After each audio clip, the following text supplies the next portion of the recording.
It was supposed to be the most beautiful day of her life, a fairy tale wedding, a stunning dress, and the man she loved by her side, but in front of all the guests, the groom did the unthinkable with a smile on his face. He humiliated her in a way. Noon's coming. What he didn't know was that someone was watching, someone who wouldn't let Titgown punish, someone standing right behind him. The sun dipped low over the estate, bathing the garden in a warm golden light. The air smelled of roses and lavender, and the soft fume of violins drifted through the air.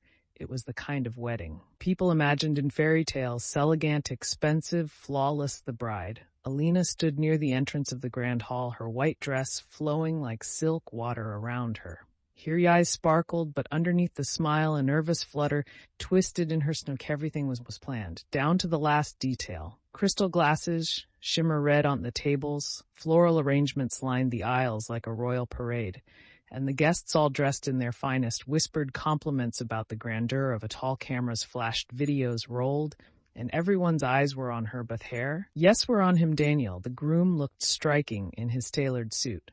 He had always been charming, confident, sharp, and just a little too proud of himself. He greeted guests with that familiar grin, the kind that seemed genuine on the surface, but carried a shadow of mockery underneath. Ellen tried to ignore it, brushing away her unease.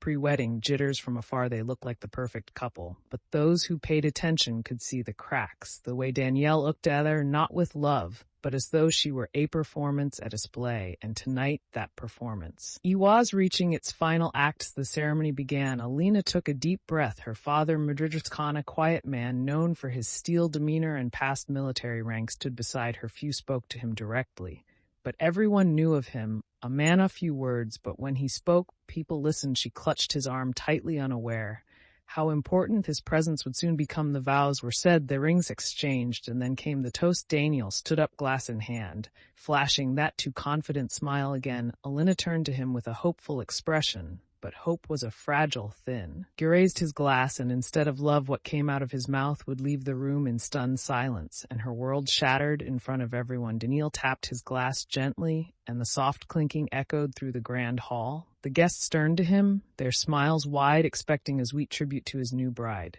The music faded out, and silence followed, the kind that carries anticipation. He stood tall, straightening his tea with as mug little flourish, and then began. Well, Daniel said, his voice smooth. Where do I begin? Alina smiled faintly, waiting for the words she dreamed of. A few kind lines about love, gratitude, a funny story maybe. But Daniel had something else in mind. I've always said, relationships are an investment, time, patience, and let's be honest, money. Laughter, awkward and uncertain, rippled through the room. Elena's smile froze. Look around. He continued, gesturing with a flourish to the new top tier. The dress? Custom-made, of course, flowers from old cutlery from Paris, no expenses paid, because my bride deserves only the best, right? Right? His tongue dripped with sarcasm. The grin ever left this face. I've tolerated quite a bit to get this day. Headed on planning drama, those long chats about feelings. She rolled his eyes, but in the end, here we. Arian, I guess you could say he's every lucky woman. The hall went silent. Gasp, safe one. Comfortable cuffs shifted in their seats. Alina stared at them, her heart pounding in her ears. This wasn't a toast, it was a spectacly public humiliation. Dressed as Schumer, she felt the atrising in her cheeks, her fingers skirled into her dress. Daniel chuckled to himself, sipping from his glass, completely unaware of how deeply he'd cut hair, or maybe he knew. Maybe that was the point. And then a sound behind him, soft but commanding, a single chair scraping back. Everyone turned to Mand. Ad stood up at the back of the hall, his face unreadable, his posture straight as a blade. Elena's father. Mridris began to walk forward, slowly, deliberately. His steps were measured, but each one struck the marble like a gavel. Daniel didn't notice, not yet, but everyone else did. The air had shifted, and something was coming that Daniel never saw until it was too late. The marble echoed with every step. Idris Khan took. He wasn't allowed, but never needed to be, but silence itself seemed to fold around him. Every guest turned, conversations died. Event. The chandelier seemed tea. Ostap swinging. Alina, still frozen at the table, slowly looked up. Her father was walking, not fast, not angry, but with a stillness that made the moment heavier than any shout ever. Could Daniel finally notice the sudden hush, the attention shifting away from him? He turned and saw the man behind him for the first time that night. Daniel's smile faltered. Idris didn't speak. His eyes, sharp, calm, and unreadable, locked onto Daniel. There was no emotion, not threat, just presence, a kind of cold authority that couldn't be faked, the kind men develop through years of commanding. That demand respect or fears. I Daniel started laughing nervously, holding up his hands. And I was just joking. Of course, you know how weddings are just a bit of foon. Idris didn't blink, didn't nod. He didn't need to. The security at the estate were professionals, former military, some whispered. They had been hired discreetly for the wedding, not for show, but for assurance. Two of them stepped forward, calm, expressionless. Daniel's voice cracked. Wait, you're not serious. No one answered, no shouting, no drama, just action. One guard gently took Daniel's glass. The other stepped beside him and whispered something only he could hear. Daniel's face drained of color. He looked at Alina, now standing tall, still shaking, but no longer broken.